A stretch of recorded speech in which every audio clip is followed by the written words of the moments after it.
Morning Business, le débat.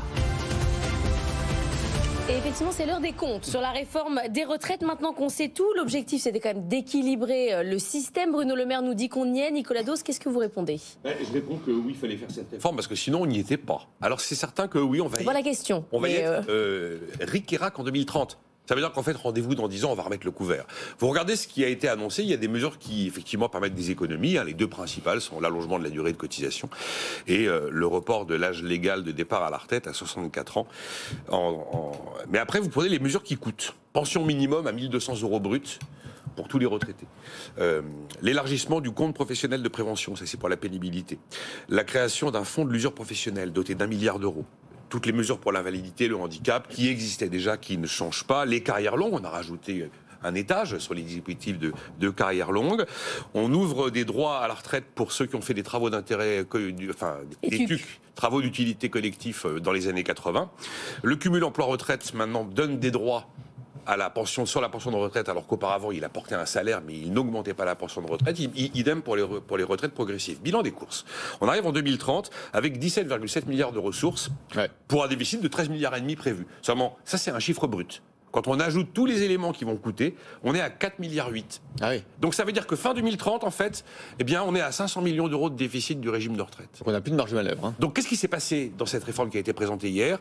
Discretos, au dernier moment, on a ajouté un petit 0,1 point de cotisation supplémentaire pour la partie payée par l'employeur sur les retraites, afin de terminer 2030, non pas à moins 500 millions, mais à plus 300 millions. Et Elisabeth Borne a annoncé qu'on allait aller prendre dans les excédents de la dernière branche, un peu excédentaire de la Sécu, maladie professionnelle, accident du travail, pour équilibrer le système. Tout ça avec une prévision de gain de productivité d'1% tous les ans et d'un taux de chômage qui sera passé sous les 5%. Je suis désolé, mais là, rendez-vous dans 10 ans, on remet le couvert. Donc oui, il fallait la faire, bien sûr, mais c'est pas la dernière. Et d'ailleurs, on en parlait il y a quelques jours et on s'y attendait. Jean-Marc Daniel. Oui, ça dépend quel était l'objectif de la réforme. C'est-à-dire, je maintiens que les affichages en termes de déficit, qui sont d'ailleurs contredits systématiquement par les opposants, en disant oui, mais selon vos hypothèses, en réalité, le système est en excédent, le système va dégager. C'est vrai, par exemple, l'hypothèse de 4,7% de chômage, elle est vraiment crédible. Voilà, absolument. Donc, je crois que le véritable enjeu dans tout ça, c'était d'augmenter le volume du travail qui était à disposition du pays. C'est pour ça qu'il fallait la faire. Voilà, donc le but de la réforme, c'était pas tant d'équilibrer que d'augmenter le volume de travail. Ça s'est fait, ça. Ça s'est fait. Ouais. Ça s'est fait. Et donc la question qui se pose, c'est de savoir est-ce que le pays va dégager assez de travail pour équilibrer ses comptes, non pas uniquement les comptes de son État-providence, mais tout court. Mais ses comptes tout court. Et donc là, c'est peut-être que la réponse est peut-être oui. Je pense que effectivement, quand on augmente le volume de travail, alors après il y a des hypothèses de productivité, il faut voir, mais je pense que peut-être que ça suffira à retrouver l'équilibre des comptes du pays. C'est intéressant ce que vous dites, c'est-à-dire que là on fait des comptes apothicaires sur la réforme des retraites qui est neutre.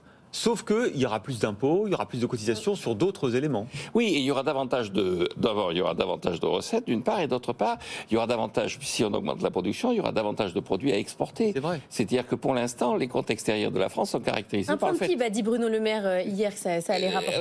Oui, absolument. Ce qu'on voit bien, c'est que nos importations, qui sont extrêmement élevées, on a 160 milliards de déficit commercial, sont payées par les exportations allemandes. Si on augmente la production, si on augmente la capacité de produire, on augmente la capacité d'exporter.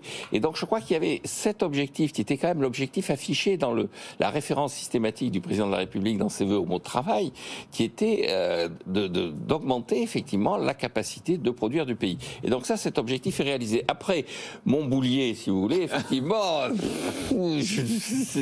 c'est difficile à mesurer, mais d'autant plus qu'encore une fois, rien que sur l'appréciation, Nicolas l'a dit, on prend un peu à telle branche, un peu à telle branche. Le véritable enjeu, c'est pas la branche retraite en tant que telle, c'est le coût de l'État-providence globalement, l'état de déficit des finances publiques. Il prend trop petit bout de la lorgnette, Nicolas. Non mais moi je veux bien espérer que, oui, c'était hier, je crois qu'on disait qu'il y avait deux clés dans cette histoire. Il y avait l'équilibre financier et il y avait la quantité de travail à augmenter. La quantité de travail à augmenter, est-ce que ça va permettre de régler tous nos problèmes? Je l'espère, mais l'équilibre financier du régime de retraite est quand même un sujet important. Un régime assurantiel payé par des cotisations, structurellement, ne peut pas être dans le rouge. Il n'a pas le droit de l'être. Est-ce que vous iriez assurer votre automobile chez un assureur qui vous dit qu'il est dans le rouge 2 années sur 3? Non. Voilà. Après, j'entends le plaidoyer de Jean-Marc pour les exportations, je rappelle que dans les exportations d'un pays développé comme le nôtre, 80% sont des biens. Ça veut dire qu'il faut de l'industrie. Ça veut dire qu'il faut de l'industrie et pas simplement des services si on veut exporter des biens. Non, mais on n'exporte pas que de l'industrie, on exporte beaucoup d'autres choses. Des services financiers. Et des services financiers. Et sur le financement du système, de l'État-providence, je rappelle quand même qu'on est arrivé à un système où simplement 50% des dépenses sont couvertes par des cotisations. Tout le reste, c'est des impôts affectés, c'est des subventions de l'État. Et donc, le système a perdu sa logique de système strictement assurantiel. En tout cas, pour une fois, Jean-Marc Daniel est quand même plus optimiste sur le bilan de la réforme que Nicolas Dose. C'est peut-être parce que vous êtes le principal bénéficiaire de la réforme des retraites. Ça, c'est clair. Cumul emploi-retraite, ça vous parle. Quand vous regardez, non, attendez, on peut être un peu ironique. Quand vous regardez ce matin par rapport à il y a 2 jours, on a eu des débats pour savoir si les retraités qui ont un niveau de vie supérieur au niveau de vie global de la population devaient être mis à contribution. Les premiers gagnants sont quand même les retraités. Ouais. Et les cumulards. Exactement. Voilà. Exactement.